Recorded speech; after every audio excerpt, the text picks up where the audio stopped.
그래서 우리 한국은 19세기 말부터 이제 근대 세계 속으로 우리가 빨려 들어갔다, 우리 한국은. 지금 우리는 더 이상 고대도 아니고 중세도 아닌 근대에 살고 있다. 근데 한국의 근대가 이제 1876년 개항부터 치면 이제 내년이 강화도 조약 150년입니다. 다시 말해서 근대화 150년입니다. 한국은 지난 150년간 근대화를 해온 거예요. 또 하나의 문명은 몇천 년씩 갑니다. 한국의 근대도 몇천 년 갈 거라고 생각해요. 거기에 비하면 이 150년은 아무것도 아닙니다. 현재 우리 한국은 앞으로 갈 길이 먼데, 어쨌거나 우리가 150년 전부터 새롭게 경험하게 된 이 근대는 어떤 문명이며, 이 속에서 우리는 어떻게 살고 있고, 여기서 우리 대한민국은 어떤 위치에 있는가를 아는 게 중요할 것 같고요. 그 말씀을 드리려고 합니다. 1910년에 500년간 지속되던 조선이라는 중세 국가가 멸망합니다. 그리고 우리는 바로 일본 식민지가 되죠. 19세기 말에 우리나라에 몰려든 외세들을 우리는 제대로 막아내지 못했고 결국 굴복하게 되죠. 그래서 우리보다 한 발 먼저 근대화된 일본의 식민지가 됩니다. 그래서 1910년에서 45년까지 30여 년간 우리는 식민지를 지냈고요. 그러다가 일본이 태평양전쟁에 패배하면서 졸지에 해방이 됐습니다. 그죠? 1945년에 우리가 해방이 됐고, 북쪽은 소련, 남쪽은 미국에 의한 연합군에 의해서 우리는 군정 통치를 받게 돼요. 3년의 짧은 혼란기를 거치고 1948년에 이제 대한민국이 건국되었습니다. 대한민국이 우리나라입니다. 그래서 올해 대한민국이 건국된 지 77년이 되는 거죠. 대한민국 건국되고 나서도 또 많은 사건이 있습니다. 뭐 대표적인 게 이제 소위 1960, 70년대 박정희 정부에 의한 경제개발이 있고요. 또 1980년대 말에 민주화라고 하는 또 어떤 거대한 흐름들이 있었습니다.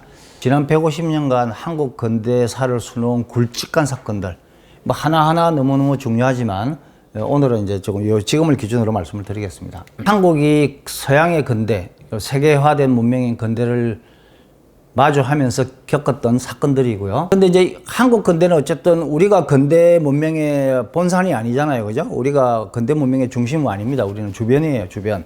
근대 문명은 여기서부터 한참 떨어진 알프스 산 밑에 있는 이탈리아 반도에서 시작됐기 때문에 거기가 근대의 고향이에요. 서구 근대 문명이 유럽 대륙을 넘어서서 아프리카, 아메리카, 아시아로 점점 퍼져나갔는데 한국은 근대 문명이 가장 늦게 도달한, 서양 사람들이 이렇게 한국, 일본 요 지역을 가리켜서 극동이래요, 극동. 극동이란 말은 원래 프랑스 사람들이 만든 말인데 어쨌든 동쪽 끄트머리에 있는 나라들이에요. 서양을 기준으로 보면 우리나라는 제일 늦게 근대 문명이 도달한 나라. 근데 이제 늦게 도달했다고 해서 우리가 근대에 그렇게 지체된 건 물론 아닌 것 같습니다. 우리는 근대의 중심이 아닌 주변이기 때문에 근대를 수용하고 받아들이는 양상도 본 토랑은 다를 수밖에 없습니다. 굉장히 다른 성격을 보여주게 돼요. 이런 걸 우리가 이제 한국 근대화의 경로라고 부를 수 있을 텐데, 한국 근대의 성격은 뭡니까? 여기 제일 중요한 건 크게 두 가지인 것 같습니다. 한국의 근대는 너무나도 당연하게 외부로부터의 충격에 의해서 근대화가 된 거예요. 우리가 스스로 자발적으로 된 게 아니에요. 우리 근대의 고향이 아니에요, 우리나라는. 근대는 바깥으로부터 우리 안으로 주어진 겁니다. 그래서 외부로부터의 근대화가 한국 근대를 이해하는데 첫 번째로 알아야 될 지점이죠. 한국의 근대가 외부로부터 시작됐다는 사실은 너무나 당연하지만 너무너무 중요하고, 이거를 어떻게 이해하느냐에 따라서 한국은 일본의 식민지다, 뭐 미국의 식민지다, 우리 민족 자주를 해야 된다라는 이런 주장이 지금도 있는 겁니다. 그러니까 문명이 외부에서 왔다는 사실이 모든 업보, 좌파가 한국 근대를 보는 관점은 기본적으로 한국의 근대는 업동이라는 거예요, 업동이. 남의 씨. 우리 것이 아니에요. 우리 피가 아니라는 거예요. 다른 피가 우리한테 들어온 거예요. 그러니까 나쁜 거야. 한국의 좌파들이 인간과 역사를 보는 관점이 갖고 있는 그런 전근대성, 인간과 세계를 이해하는 방식에서 혈통 중심적인 사고, 대단히 이거는 전근대적인 거거든요. 근대인은 네 피가 뭐냐, 그게 중요하지 않아요. 너와 내가 피가 달라도 우리는 같은 사상과 가치를 공유하면 같은 인간으로 서로 존중하고 교류할 수 있는 거예요. 근대인은 만나서 양반이냐 쌍놈이냐 따지지 않습니다. 제 아버지는 만나는 모든 사람한테 첫 번째 하는 질문이 양반이냐 쌍놈이냐예요. 중세에는 이게 너무너무 중요해요. 내가 이 사람과 같이 마주 앉아서 얘기할 수 있는 사람인가? 나보다 고귀한 자인가? 나보다 비천한 자인가를 아는 게 너무너무 중요해요. 그게 인간관계 모든 걸 결정하니까. 우리 조선인들은 그것이 피해서 온다고 보기 때문에 양반이냐 쌍놈이냐, 성씨가 뭐냐, 이 사람이 어떤 내면을 가진 인간인가, 이 사람이 가진 가치관은 어떤 것인가에는 하나도 중요하지 않아요. 중세인이 인간을 보는 관점은 뭐다? 철저히 혈통 정해져 있는 거예요. 대한민국은 민주공화국입니다. 대한민국 국민은 다 법 앞에 평등한 것이고 모두 동등한 권리를 가지고 있고 존중받아야 되는 거예요. 공화국의 이념은 그런 거예요. 그런데 실제 한국인의 정신은 아직도 조선인에서 벗어나고 있지 못하다라는 게 유감스럽지만 제 판단입니다. 외부에 의한 보통 우리가 이걸 서세동점이라고 부르죠. 즉 서양의 세력이 동쪽으로 점점 번져왔다. 그다음에 두 번째로는 위로부터 근대화가 됐다는 겁니다. 뭐냐면은 근대가 우리 내부로부터 자생적으로 생긴 게 아니라 외부로부터 이게 수입된 거다 보니까 외래 사상이나 종교가 들어오면 당연히 그걸 가장 먼저 접하는 거는 상층 엘리트층들이에요. 중국 문명이 들어오면 엘리트 지배 양반층들이 가장 중국 문명을 먼저 받아들이게 돼 있죠. 지배계급 귀족층들은 원래 국제적인 성격을 가지고 있습니다. 민중은 좀 더 토착적이고. 그러니까 우리 한국의 근대도 사실은 19세기 말에 개화파에서 보듯이 소수의 엘리트들이 위로부터 근대화를 하는 거죠. 서양을 보니까, 일본을 보니까 근대화가 돼서 잘 살고 잘 나가더라. 우리도 일본처럼 미국처럼 이렇게 하자라고 하는 거는 당연히 그런 근대 문명을 먼저 접한 또 미국과 일본을 먼저 가본 19세기 말에 개화파부터 20세기에 그런 여러 조선인들이 그걸 경험하면서 우리도 개화를 해야 한다. 이게 우리가 살 길이다. 라고 했던 거 아니겠습니까? 그죠? 결국 한국은 소수의 엘리트들이 위로부터 민중들을 계몽시키면서 근대화가 된 거잖아요. 그러니까 한국의 근대화는 당연히 위로부터의 근대화입니다.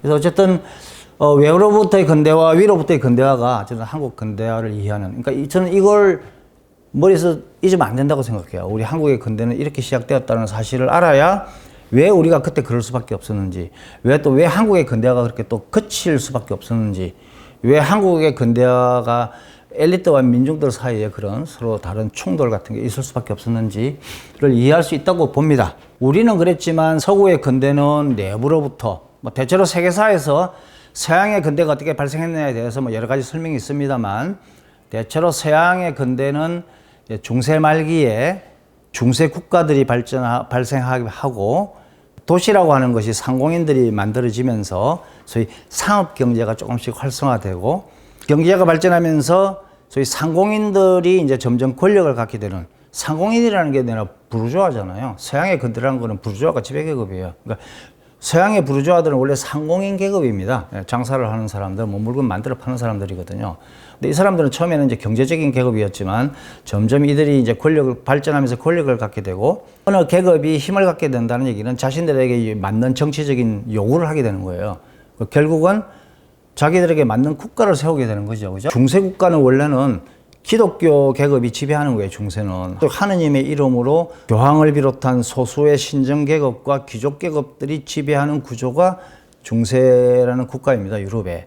그러나 이제 중세 말기부터 그런 사제나 귀족이 아닌 새로운 세력들이 형성되게 되고 이들은 장사나 물건을 만들어 팔아서 돈을 벌기 시작한 상공인들이었고 이 상공인들이 점점 발전하고 그다음에 유럽이 이제 통상 그다음에 도시가 점점 형성되면서 이 도시를 기반으로 부르주아라는 말 자체가 도시인이란 말인 거 아시죠? 예, 부르주아라는 말 자체가 성 안에 사는 사람. 독일 도시 이름들 보면 뒤에 다 무슨 함부르크, 프라이부르크, 부르크가 붙죠. 부르크가 도시란 말입니다. 물론 우리가 말하는 부르주아라는 말은 프랑스 말인데 이것도 똑같이 부르크란 말이에요. 성 안에 사는 사람들, 성 안에서 장사하는 사람들, 상공인들. 이 부르주아예요. 그러니까 이들의 세력이 점점 커지면서 이 부르주아들은 이전에 중세의 사제나 그런 귀족 계급하고 다르게 어떤 자아의식, 개인의식이 생겨나게 되고 자신들에게 맞는 정치 체제를 만들고 그게 결국 근대 국가거든요. 그래서 서양의 근대가 시작됩니다. 그러니까 서양의 근대는 아래로부터 새로운 세력들이 점점 성장하면서 만들어진 거예요. 내부로부터 만들어졌고 아래로부터 만들어져요. 우리 한국의 근대는 서양의 근대랑 발전 경로가 정반대죠. 그럼 서구 근대의 구조, 모든 그 사회는 자기 신들의 고유한 구조와 체계를 갖고 있잖아요. 서구 근대는 어떤 구조를 가지고 있나요? 우리가 보통 이제 사회, 중세 사회, 근대 사회라고 할 때 이 사회라는 말은 물론 그냥 포괄적으로 통으로 가리키는 말입니다만, 그러나 이제 조금 더 세분하면 그 사회도 전체로서 사회는 하나이겠지만 그러나 그 사회도 좀 쪼개보면 여러 개 몇 개 부문으로 사회가 구성되어 있죠. 서구 근대 사회를 다시 좀 잘게 정치, 경제, 사회, 문화로 나눠보죠. 뭐 가장 일반적인 우리의 사회 구분법입니다. 서구 근대라고 부르는 사회는 정치적으로 어떤 체제인가요? 오늘 민주주의라고 부르는 것입니다. 우리가 지금 갖고 있는 경제, 자본주의죠. 물론 서구 근대 중에는 이제 사회주의도 있습니다만, 그런 이제 자본주의가 더 지배적이라고 봐야 될 거고요.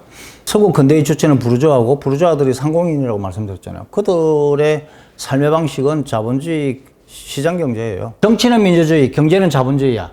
정치, 경제와 사회는 어떻게 다른가요?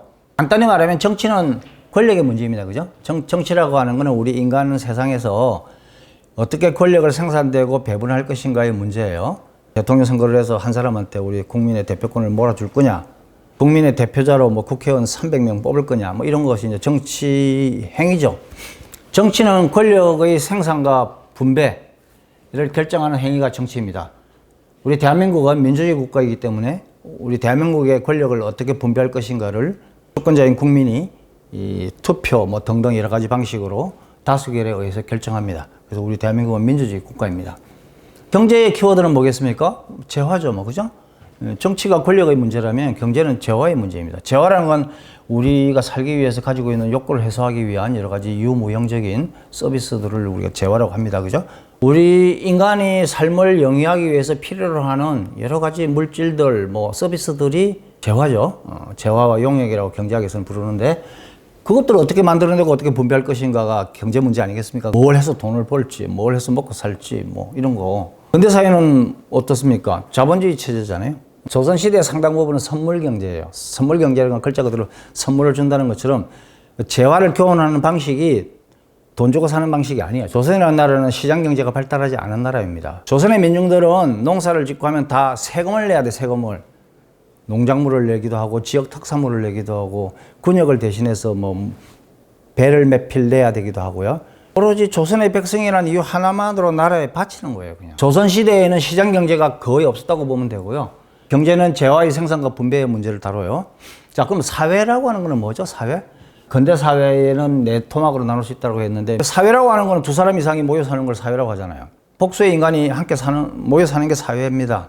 만약에 두 명의 인간이 있다고 하면 이 둘은 친구일 수도 있고, 원수일 수도 있고, 연인일 수도 있고, 부모 자식 관계일 수도 있고, 보스와 직원 관계일 수도 있고, 두 명의 인간이 맺을 수 있는 소셜 릴레이션, 사회적인 관계는 굉장히 다양해요.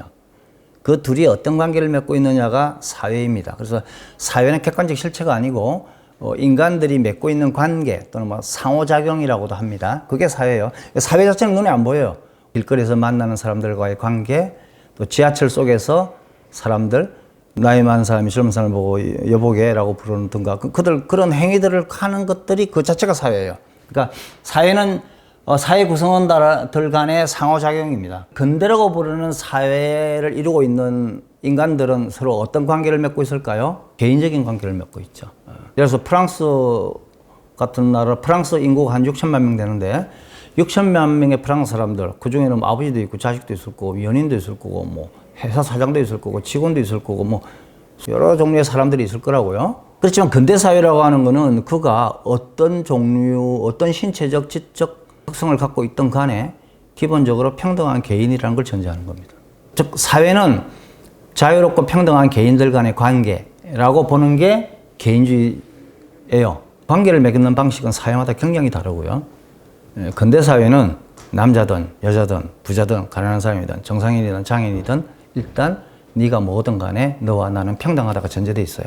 근대 사회, 중세 사회는 그렇지 않습니다. 중세 사회는 상대의 신분이 중요합니다. 조선시대 사람이 만약 누군가를 처음 만났다면 그 니시오, 어느 동네 사시오, 성씨는 어떻게 돼요? 양반이요, 쌍놈이요? 그거부터 따지겠죠. 왜? 그걸 알아야 사회적 관계를 맺으니까. 조선인에게는 인간이 평등하다는 개념은 존재하지 않습니다. 다시 말해서 정근대 인간관계가 수직적이고요. 소위 권위주의가 지배합니다. 정근대 인간은 인간이 평등하다는 말이 그게 무슨 말인지 몰라요. 이해를 못해. 하늘과 땅이 다른데 어떻게 인간이 평등할 수 있는가? 남자와 여자가 어떻게 평등할 수가 있나? 자연을 보라. 자연에 평등한 게 어딨어? 따뜻한 게 있고 추운 게 있고 높은 게 있고 낮은 게 있고 반짝거리는 게 있고 허물허물한 게 있는데 인간도 자연의 이치에 따라서 만들어졌기 때문에 모든 인간은 높거나 낮거나 고귀하거나 비천하거나 중세인들에게 인간이 평등하다는 말은 완전히 말이 이해를 못하는 거예요. 중세인들은. 근대 사회의 핵심은 인간은 평등하게 본다. 그게 개인주의입니다. 우리 한국인들은 개인주의라 그러면 이기주의랑 혼동하는데 그거는 개인주의에 대한 아주 완벽한 오해입니다. 사회는 정치도 있고 경제도 있고 근데 또 문화라는 게 있지 않습니까? 그럼 문화는 뭘까? 정치는 권력을 다뤄. 경제는 재화를 다뤄.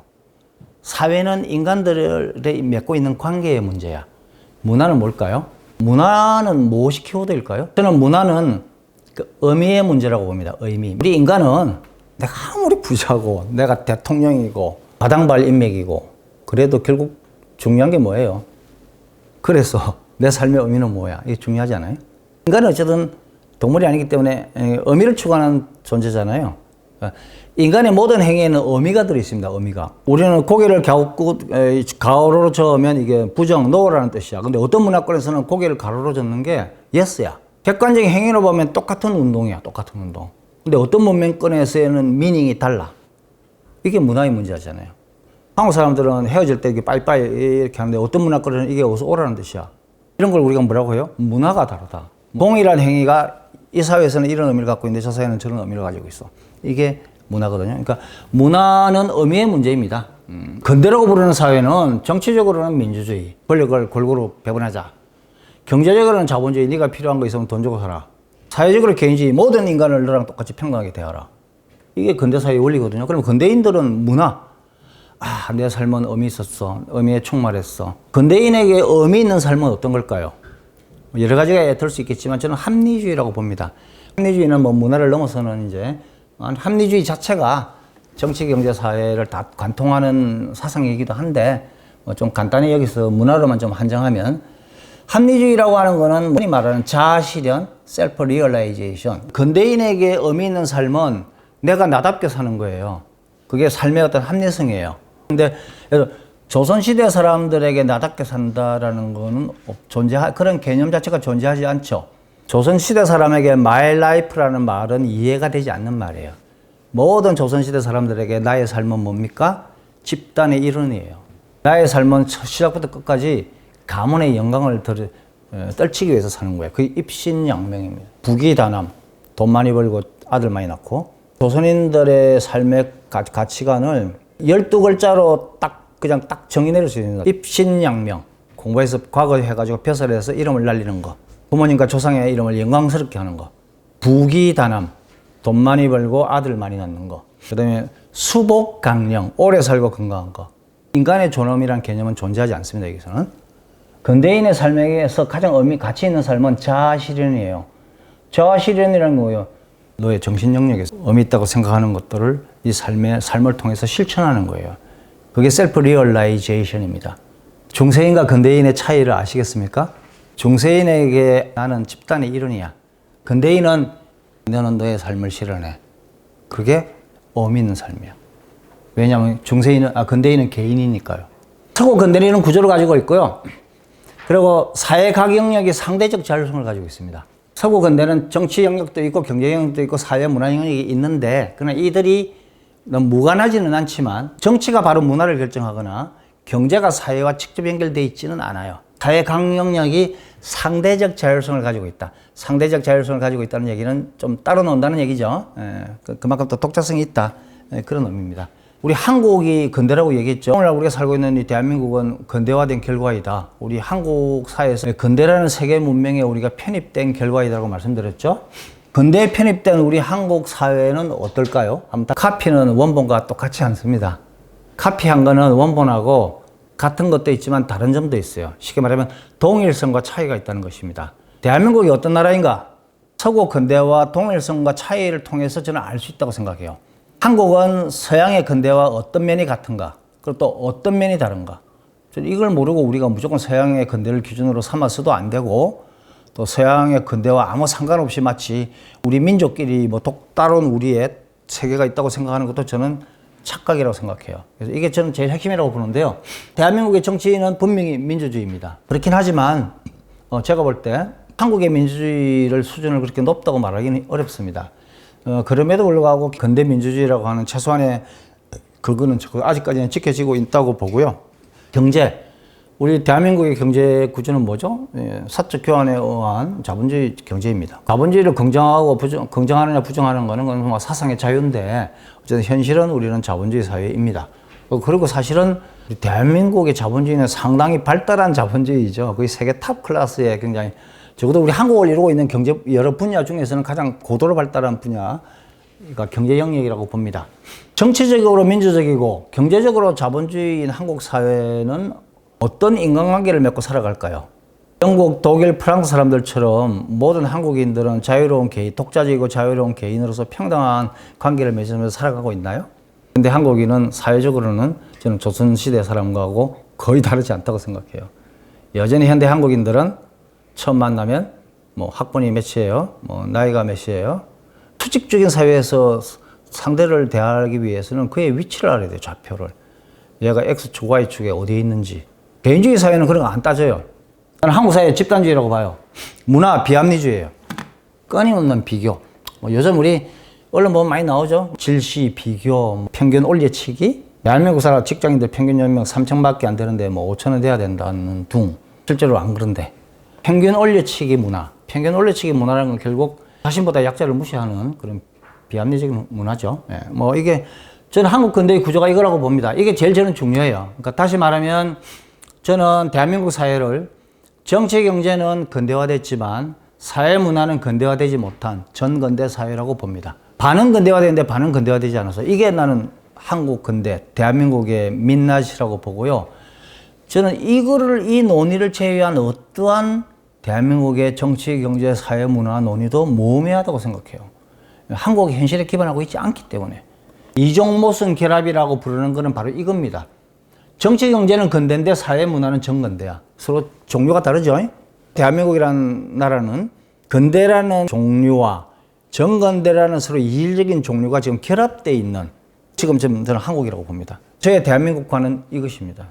저는 대한민국을 이런 국가라고 보고 이런 관점에서 뭐 제가 문화 비평을 하지만 한국 사회의 모든 현상들을 이거를 준거로 저는 설명합니다. 한국의 근대화에 대한 반응은 결국 크게 둘입니다. 19세기 말에 개화기로 돌아가도 결국 변화는 기본적으로 우리에게 이제까지와 다른 방식으로 살기를 강요하는 거고 스트레스를 주는 거 아닌가요? 인간들은 변화 그렇게 안 좋아해요. 인간들은 기본적으로 변화에 저항하는 속성을 갖고 있습니다. 근대화라는 것은 거대한 변화예요. 이 거대한 변화에 모든 인간이 yes, okay 했을까요? 아니에요. 반대합니다. 한국의 근대화에 대한 반응은 결국 크게 둘이죠. 우리 근대화할 수 없다. 잘못된 것이다. 타락한 것이다. 그건 서양 오랑캐의 삶을 따라가는 것이다. 그게 위정척사 아닙니까? 그죠? 성격적인 질서를 지켜야 되고, 이 서양 오랑캐로 사는 것은 검수와 같은 것이다. 거부하는 거, 그게 수구입니다. 일본이랑 미국을 가보니까 이거 아니다. 우리 이렇게 하면 죽어. 우리 빨리 나라의 문을 열어야 돼. 우리가 변해야 돼. 변해야 살아. 이게 이제 개화입니다. 결국 근대화에 대한 반응은 둘밖에 없어요. 거부와 수용. 이걸 우리가 각기 수구파, 개화파라고 부릅니다. 수구파와 개화파는 결국 근대화를 수용하냐 거부하냐 그거예요. 오늘날 우리가 한국 사회의 정치 세력을 크게 좌파와 우파라고 나눈다고 할 때 좌파 우파의 기준은 뭐 여러 가지가 있을 수 있습니다. 근데 저는 이렇게 봅니다. 근대화에 대한 반응을 기준으로 봅니다. 다시 말해서 저는 한국의 좌파는 구한말 수구파의 후예이고 한국의 우파는 개화파의 후예라고 저는 생각합니다. 그래서 결국 저는 현재 한국의 정치 세력은 크게 셋이라고 보는데 하나는 수구좌파, 근대화를 반대하는 세력을 저는 수구좌파라고 봅니다. 한국 사회에서 진보좌파라고 부르는데 저는 그 용법에 동의하지 않습니다. 좌파를 진보라고 부르는데 저는 반대합니다. 제가 30년간 좌파로 살았는데 저의 결론은 좌파는 근대화 반대 세력입니다. 근대화를 수용하는 세력을 개화라고 불렀죠? 근데 개화파가 두 개가 있어요. 왜냐하면 한국의 근대가 반쪽 근대이기 때문에. 다시 말해서 한국의 근대는 정치 경제적으로는 근대화가 됐는데 민주주의와 자본주의는 됐는데 사회 문화적으로는 근대화가 아직 안 됐어요. 그렇기 때문에 한국 근대를 저는 반쪽 근대라고 봐요. 그러니까 정치 경제적 근대화를 했는데 이 정치 경제적인 근대화를 한 세력들, 다시 말해서 대한민국이라는 공화국을 수립한 이승만 같은 사람 또는 산업혁명, 경제개발을 한 박정희 같은 사람을 저는 보수 우파라고 봅니다. 이들이 한 것은 정치적 근대화, 경제적 근대화이기 때문에. 그러면 한국 사회를 권위주의를 타파하는 개인주의 사회로 만들었는가? 안 됐어요. 아직 한국 사회는 그런 사회가 아니에요. 다시 말해서 문화적인 근대화도 안 됐다 이 말입니다. 사회문화적인 근대화는 아직 미달성 과제예요. 제가 볼 때는. 그렇기 때문에 한국의 보수우파라는 세력은 정치적, 경제적 근대화는 했지만 사회문화적 근대화는 뭔지 모르고 알지도 못하고 하지도 못한 세력들이라고 봅니다. 근대가 만약에 정치, 경제, 사회, 문화 전 영역에 걸친 그런 변화라고 한다면 한국의 근대는 정치적 민주주의, 경제적 자본주의만으로 끝나지 않고 사회적 개인주의와 문화적 합리주의까지 도달했을 때 한국의 근대가 완성됐다고 말할 수 있는데, 그러려면 우리에게 미달성된 과제, 다시 말하면 사회적 근대화와 문화적 근대화는 우리에게 아직도 미달성된 거예요.